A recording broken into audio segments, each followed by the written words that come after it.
আসসালামু আলাইকুম। আশা করি সবাই ভালো আছেন। আজকের এই ভিডিওতে আমি প্রাণী জগৎ বলতে হচ্ছে মানুষের স্নায়ুতন্ত্র নিয়ে হিউম্যান ফিজিওলজির একটি গুরুত্বপূর্ণ টপিকস, সেটা হচ্ছে মানুষের স্নায়ুতন্ত্র, নার্ভাস সিস্টেম অফ হিউম্যান। মানুষের ক্ষেত্রে আলোচনা করব। আপনারা জানেন প্রাণী জগতের সমস্ত প্রাণীদের মধ্যে মানুষের নার্ভাস সিস্টেম সবচেয়ে উন্নততর। নার্ভাস সিস্টেম সাধারণত মানুষের শরীরের সমন্বয়ক হিসাবে কাজ করে।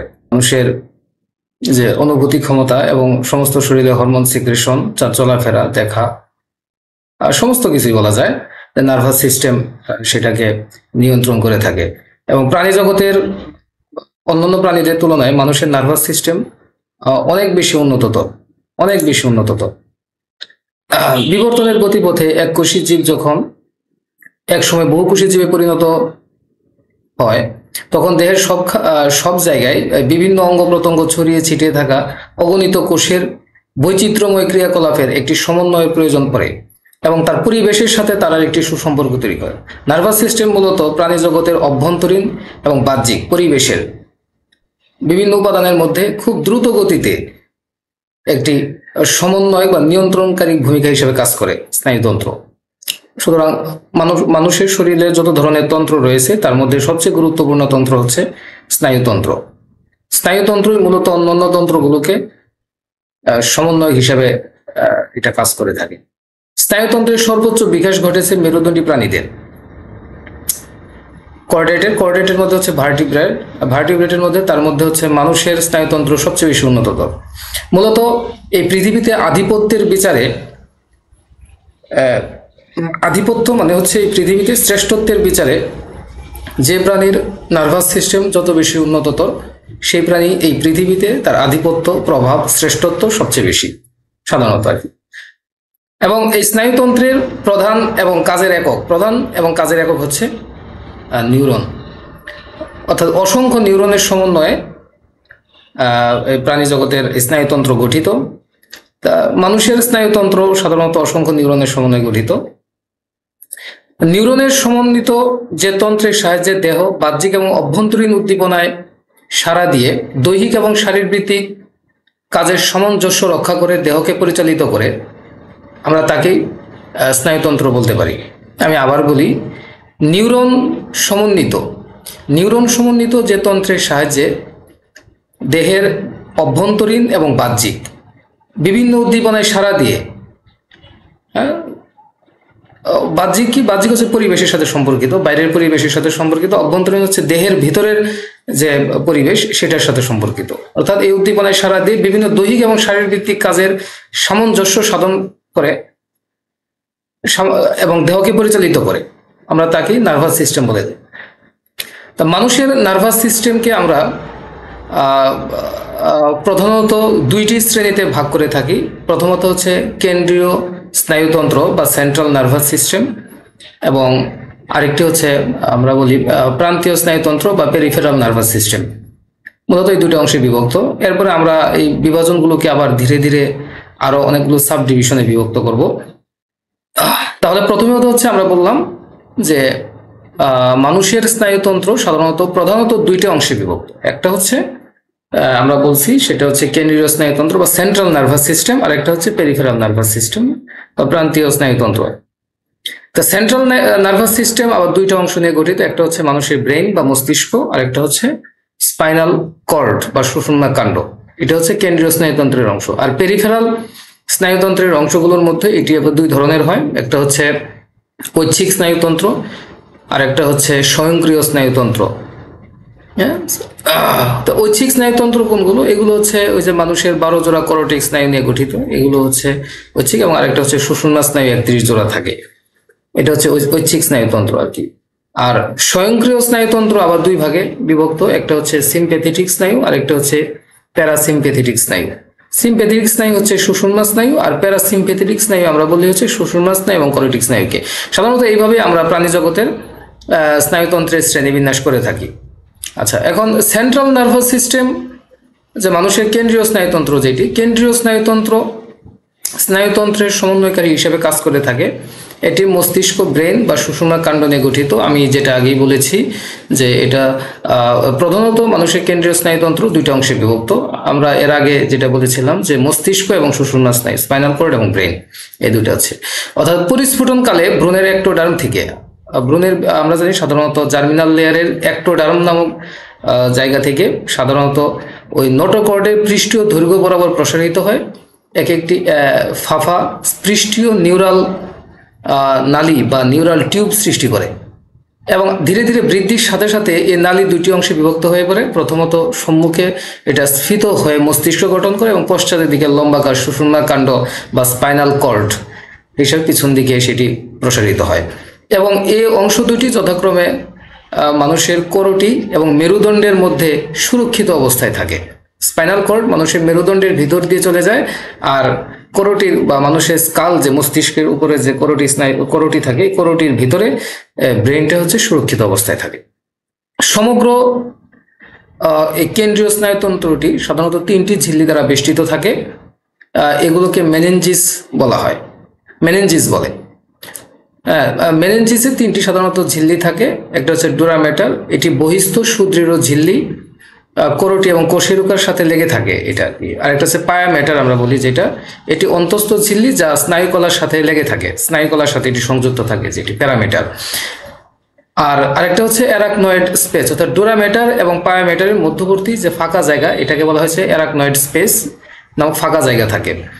এটি হচ্ছে যোজক কলার সূত্র এবং রক্তবাহিকা, বিভিন্ন সেরেব্রোস্পাইনাল ফ্লুইড থাকে, এক ধরনের তরল পদার্থ থাকে আর কি।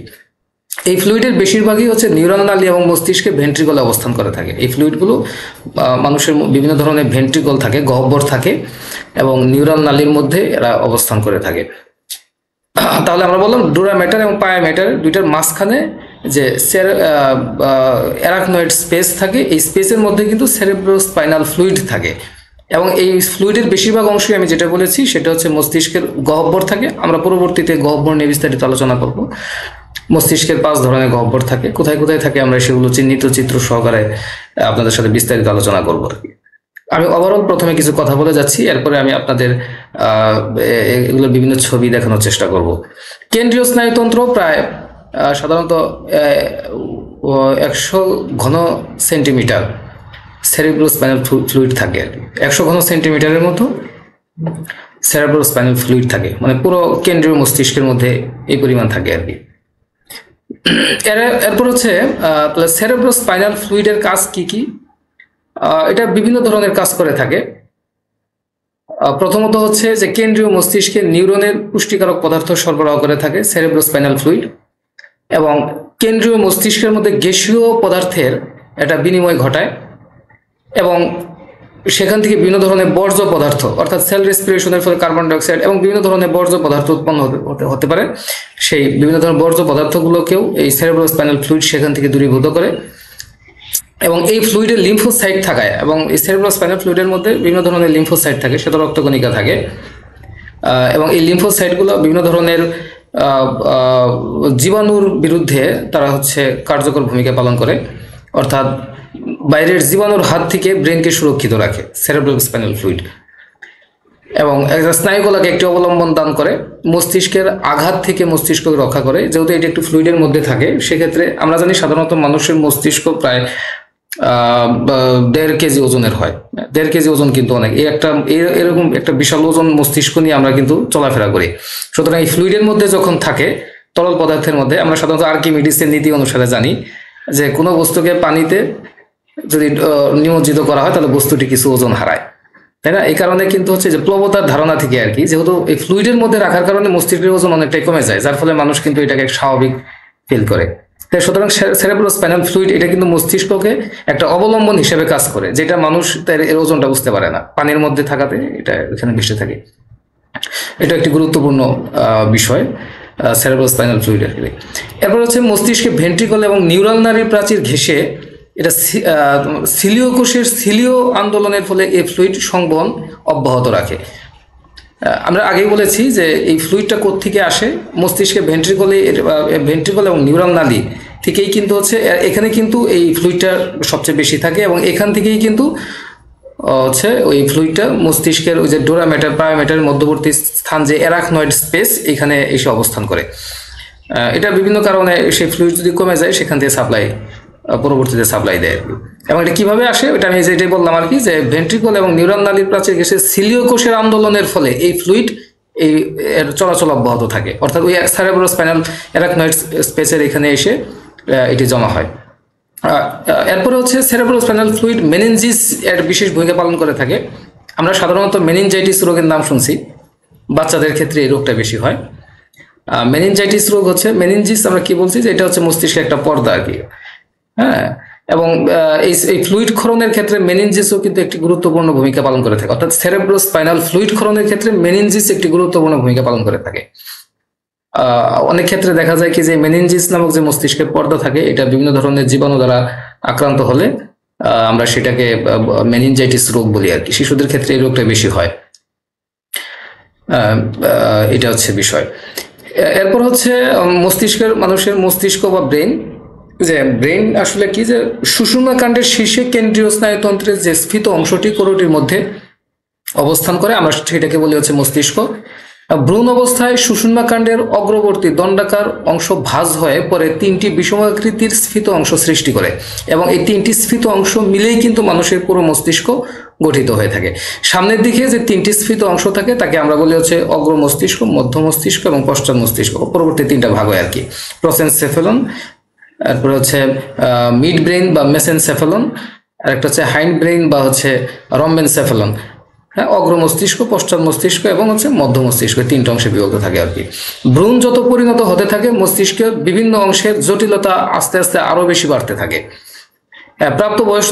প্রাপ্তবয়স্ক একজন মানুষের এই মস্তিষ্কের ওজন প্রায় 1500 ঘন সেন্টিমিটার পর্যন্ত হতে পারে, এবং এর গড় ওজন প্রায় 1.5 কেজি। আমি আগে যেটা বলেছি যে 1.36, বিভিন্ন বইয়ের মধ্যে বিভিন্ন ধরনের রয়েছে, এবং এতে প্রায় 10 বিলিয়নের মতো প্রায় 1000 কোটি নিউরন থাকে। তার মানে হচ্ছে মানুষের মস্তিষ্ক হচ্ছে অসংখ্য স্নায়ুর একটি বিশাল ভান্ডার, যেটার মাধ্যমে কিন্তু মানুষের সারা শরীরের মধ্যে যত ধরনের কার্যক্রম, যত ধরনের বায়োকেমিক্যাল রিয়াকশন, যত ধরনের এনজাইম, যত ধরনের হরমোন, যত ধরনের কর্মকাণ্ড সম্পন্ন হয়ে থাকে সবগুলোই কিন্তু মস্তিষ্কের সিগন্যালের ফলে। এবং এগুলো পুরোটা রিলে স্টেশন মানুষের মস্তিষ্ক এটাকে বয়ে নিয়ে বেড়ায়। আমরা এই পর্যায়ে মানুষের মস্তিষ্কের এর ছবি দেখবো। আমরা বলেছি যে মানুষের মস্তিষ্ক 3টা ঝিল্লি দিয়ে আবৃত থাকে। এই 3টা ঝিল্লিকে একত্রে আমরা বলেছি হচ্ছে মেনিনজিস। ঝিল্লিগুলো কি কি? একটা হচ্ছে ডোরা ম্যাটার, পায়োম্যাটার এবং অ্যারাকনয়েড স্পেস। অর্থাৎ ডোরা ম্যাটার হচ্ছে বাইরের আবরণ, যেটা মানুষের মস্তিষ্ক ডোরা ম্যাটারটা সাধারণত মানুষের করোটি এবং হচ্ছে মেরুদণ্ডের সাথে এরা সংযুক্ত থাকে। আর পায়োম্যাটার হচ্ছে ভিতরের অংশটা, যেটা স্নায়ু কোষের সাথে সংযুক্ত থাকে। এবং ডোরা ম্যাটার পায়োম্যাটারের মধ্যবর্তী স্থানে থাকে অ্যারাকনয়েড স্পেস। এটা একটা জায়গা, ফাঁকা জায়গা। এই ফাঁকা জায়গার মধ্যে থাকে হচ্ছে সাধারণত সেরেব্রোস্পাইনাল ফ্লুইড। হ্যাঁ, আর ডোরা ম্যাটার, পায়োম্যাটার, অ্যারাকনয়েড স্পেস, এই তিনটার সমন্বয় হচ্ছে মেনিনজিস। ঠিক আছে? আচ্ছা, আমরা মস্তিষ্কের 3টা অংশ বলছি, যে অগ্র মস্তিষ্ক, মধ্য মস্তিষ্ক এবং পশ্চাৎ মস্তিষ্ক। তো অগ্র মস্তিষ্কের অংশগুলো কি কি? অগ্র মস্তিষ্কের অংশগুলো হচ্ছে প্রথমত হচ্ছে আমরা আগেই বলেছি যে সেটা হচ্ছে সেরেব্রাম, এরপর হচ্ছে হাইপোথ্যালামাস, থ্যালামাস। মধ্য মস্তিষ্কের অংশগুলো হচ্ছে কর্পোরা কোয়াড্রিজেমিনা, সেরেব্রাল একুইডাক্ট এবং সেরেব্রাল পেডাঙ্কল, এই 3টার সমন্বয়। আর পশ্চাৎ মস্তিষ্কের অংশটা হচ্ছে সেরেবেলাম, মেডুলা অবলঙ্গটা এবং পন্স। এখানে আমরা কয়েকটা ছবি দেখবো। যেমন প্রথমে হচ্ছে গুরু মস্তিষ্ক। গুরু মস্তিষ্ক বলতে এখানে হচ্ছে আমরা সেরেব্রামকে বুঝাইছি। হ্যাঁ, সেরেব্রামের যে অংশটা এই পুরোটাই হচ্ছে, কারণ মস্তিষ্কের প্রায় 80% হচ্ছে সেরেব্রাম। আমরা পরবর্তীতে এগুলো নিয়ে বিষয়ে আলোচনা করব। এখানে আমি পুরোটাই একটু মানে এর আগে যে আমি কথাগুলো বলেছি সেই অনুযায়ী কিছু ছবি দেখাচ্ছি, এরপরে প্রত্যেকটা পার্ট করে আমি বিস্তারিত আলোচনা করবো ইনশাল্লাহ। আচ্ছা, তাহলে হচ্ছে আমরা এখানে গুরু মস্তিষ্ক কথা বলতে আমি আগে বলছি যে সেটা হচ্ছে সেরেব্রাম, এবং এই নিচে অংশটা হচ্ছে থ্যালামাস। এই যে থ্যালামাসের অংশটা আমরা দেখাচ্ছি, এই অংশটা হচ্ছে থ্যালামাস, এটা হচ্ছে থ্যালামাস, এবং হাইপোথ্যালামাসের অংশটা হচ্ছে নিচে, এই যে অংশটা, এটা এই উপরের অংশ সহ এই পুরোটাই হচ্ছে হাইপোথ্যালামাস। এটা হচ্ছে অগ্র মস্তিষ্কের অংশ। আর মধ্য মস্তিষ্কের অংশটা এখানে ছবিগুলো স্পষ্ট না, যেমন হচ্ছে যে মস্তিষ্কের গহ্বর, সেরেব্রাল একুইডাক্ট যেটা থাকে, এরপর হচ্ছে সেরেব্রাল পেডাঙ্কল নিচের অংশটার সাথে সংযুক্ত থাকে পেডাঙ্কল। হ্যাঁ, এবার একটা কি বলছি, কর্পোরা কোয়াড্রিজেমিনা। এগুলো আমি পরবর্তীতে আরো বিস্তারিত ছবি দেখাবো, এই একটা ছবির মধ্যে সবকিছু স্পষ্ট হবে না। আচ্ছা, পরবর্তীতে পশ্চাৎ মস্তিষ্কের অংশগুলোর মধ্যে প্রথমত হচ্ছে যে লঘু মস্তিষ্ক, আমরা যেটা বলে সেরেবেলাম। এরপর হচ্ছে এই যে পন্স, পন্স থাকে এই যে এখানে পন্স থাকে। এরপর হচ্ছে এই অংশটার ভিতরের যে মেডুলা অঙ্গটা অংশটা, হ্যাঁ, এই যে যে অংশটা, এটা হচ্ছে মেডুলা অঙ্গটা, সুষুম্নার শীর্ষক যেটা আর কি মেডুলা অঙ্গটা। তাহলে এটা হচ্ছে সেরেবেলাম, এটা হচ্ছে মেডুলা অঙ্গটা, এবং এটা হচ্ছে পন্স, পশ্চাৎ মস্তিষ্কের অংশ। যেহেতু ভিডিওটি অনেক লম্বা হয়ে যায়, আমি চাচ্ছি যে ভিডিওটি যাতে খুব ছোট ছোট পার্ট আকারে আমি লেকচার গুলো এখানে আপলোড করব। আপনারা আমাদের চ্যানেলটিকে সাবস্ক্রাইব করে রাখবেন। পরবর্তী ভিডিও দেখার জন্য আপনাদের আমন্ত্রণ রইল। Thank you very much.